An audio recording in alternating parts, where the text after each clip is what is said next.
باش تجيكم بسطيله ديال الدجاج واللوز معلكه ولذيذه ما تشبعوش منها، ضروري الدجاج يتشرمل على الاقل ساعتين قبل ما يطيب، وضروري الزعفران شعره والسمن يكونوا حاضرين من بين اللقامه اللي كنشرملوا بها الدجاج ديالنا.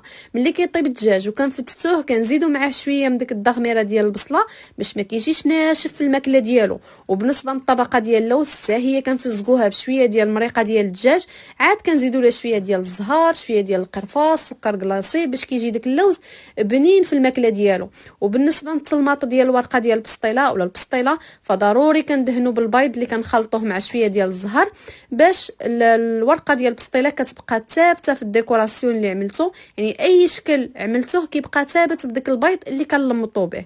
صافي بالنسبه للطياب فضروري كدوز على الاقل ساعه في الفران على عافيه مهيله. انا دائما البسطيله ديالي كتدي لي في الطياب ساعه ونص باش ديك الورقه من داخل كطيب وكتقرمش من برا وكتجي محمره مذهبه كما كتشوفوا. دائما على عافيه مهيله كطيب كما قلت لكم كتدي لي حتى ساعه ونص. التزيين كيبقى حسب الذوق، انا دائما ما كنزين بالبريوات ديال اللوز، لوز افيلي والبيض ديال السمان والعسل لانها كتجمع بين الحلاوه والملوحه. هذه هي البسطيله معتمده عندي منذ سنين في الطلبيات ولي الكليان ديالي كيحماق عليها. نتمنى هاد النصائح تفيدكم، ما تنساوليش لايك للفيديو، نقول لكم بالصحه والراحه.